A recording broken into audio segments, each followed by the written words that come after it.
নমস্কার, সাফনাভিক নিউজ নেটওয়ার্কে স্বাগত। জমি জায়গা নিয়ে বিবাদকে কেন্দ্র করে পরপর চলল গুলি। মুর্শিদাবাদ জেলার খড়গ্রাম থানার অন্তর্গত সাদল গ্রাম পঞ্চায়েতের ঘটনা। সূত্রের খবর, এলাকায় তৃণমূল কর্মী হিসেবে পরিচিত আহাদ শেখের সঙ্গে পঞ্চায়েত সদস্য সারুল শেখের দীর্ঘদিন ধরেই জমি নিয়ে বিবাদ। গতকাল নদীর ধারে বাঁধের ওপর জলের ট্যাঙ্ক বসানোকে কেন্দ্র করে বচসা বাঁধলে তা একে অপরকে লক্ষ্য করে গুলি চালায়। ঘটনায় ইনজল শেখ, সিরাজুল শেখ, শমিদুল শেখ ও মুমতাজ শেখ এই চারজন গুলিবিদ্ধ হন। তাদের সকলকে উদ্ধার করে প্রথমে খড়গ্রাম ব্লক গ্রামীণ হাসপাতাল ও পরে বহরমপুরের মুর্শিদাবাদ মেডিকেল কলেজ হাসপাতালে পাঠানো হয়েছে। সকলেই তৃণমূলের কর্মী বলে পরিচিত। এছাড়াও আহত হয়েছেন জেসমিন বিবি এবং রাজমিন খাতুন। আগামী 10 মে হাওড়া সদর লোকসভা কেন্দ্রে ভোট, তার আগেই বন্ধ হয়ে গেল মধ্য হাওড়া বিধানসভার অন্তর্গত হাওড়া জুট মিল। ফলে কর্মহীন হয়ে পড়লেন প্রায় 3,500 কর্মী। শ্রমিকদের অভিযোগ, মিলের বিমিং ডিপার্টমেন্টের কর্মীদের দৈনিক মজুরি থেকে গত কয়েকদিন 1 ঘন্টার মজুরি কাটা হয়েছে। ম্যানেজমেন্টের পক্ষ থেকে ওই বিভাগে কর্মীদের কাজে যোগ দেওয়ার নির্দেশ দেওয়া হলেও তারা তা না মানায় অবশেষে নোটিশ জারি করে কর্মীদের জানানো হয়, যতক্ষণ না পর্যন্ত বিমিং ডিপার্টমেন্টের কর্মচারীরা কাজে যোগ দিচ্ছেন ততক্ষণ ব্যাচিং, ওয়েবিং সহ অন্যান্য ডিপার্টমেন্টের শ্রমিকদের কাজ বন্ধ থাকবে। সামনে ঈদ, তার আগে মিলের কাজ বন্ধ হয়ে যাওয়ায় আর্থিক সমস্যায় পড়েছেন শ্রমিকেরা। তারা চাইছেন দ্রুত মিলটির কাজ শুরু হোক।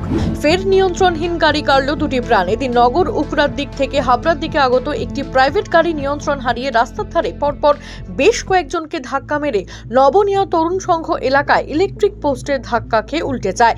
ঘটনাকে কেন্দ্র করে তীব্র চাঞ্চল্য ছড়িয়েছে এলাকায়। স্থানীয়রা ঘটনাস্থলে এসে আহতদের হাবড়া রাজ্য সাধারণ হাসপাতালে নিয়ে গেলে 2জনকে মৃত বলে ঘোষণা করেন চিকিৎসকেরা। বাকি 2জনের অবস্থা খুবই আশঙ্কাজনক।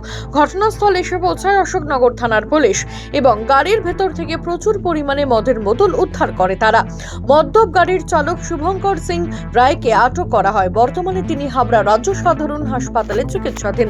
চুরির ঘটনার তদন্তে নেমে প্রচুর পরিমাণে সোনার গয়না এবং মোবাইল ফোন উদ্ধার করল নরেন্দ্রপুর থানার পুলিশ। ঘটনায় গ্রেপ্তার 2 অভিযুক্ত। সূত্রের খবর, এদিন রাতে অভিযান চালিয়ে গড়িয়ার 5 এলাকা থেকে সোনার গয়না সহ অভিযুক্ত স্বামী দেবু মহাপাত্র এবং তার স্ত্রী রঞ্জনা মহাপাত্রকে গ্রেপ্তার করে নরেন্দ্রপুর থানার স্পেশাল তদন্তকারী দল।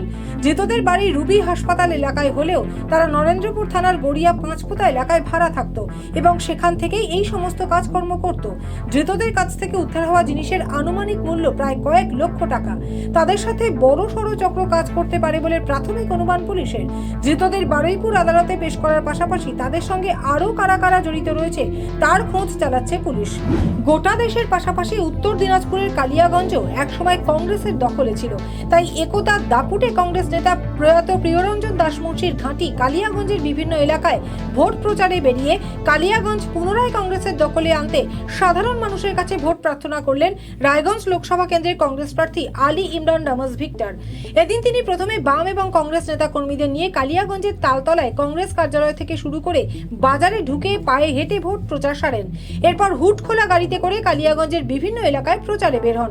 উপস্থিত ছিলেন কংগ্রেসের কালিয়াগঞ্জ শহর সভাপতি তুলসী জয়সওয়াল, কালিয়াগঞ্জ ব্লক সভাপতি সুজিত দত্ত, কংগ্রেস নেতা প্রভাস সরকার, বাম নেতা দেবব্রত সরকার, পুলক কুণ্ডু সহ অন্যান্য নেতৃত্ব। প্রচারে বারংবার কেন্দ্র এবং রাজ্য সরকারের বিরুদ্ধে সরব হতে দেখা যায় কংগ্রেস প্রার্থীকে। উত্তর দিনাজপুর থেকে রেখা রায়, 7 নিউজ নেটওয়ার্ক। জয় হিন্দ।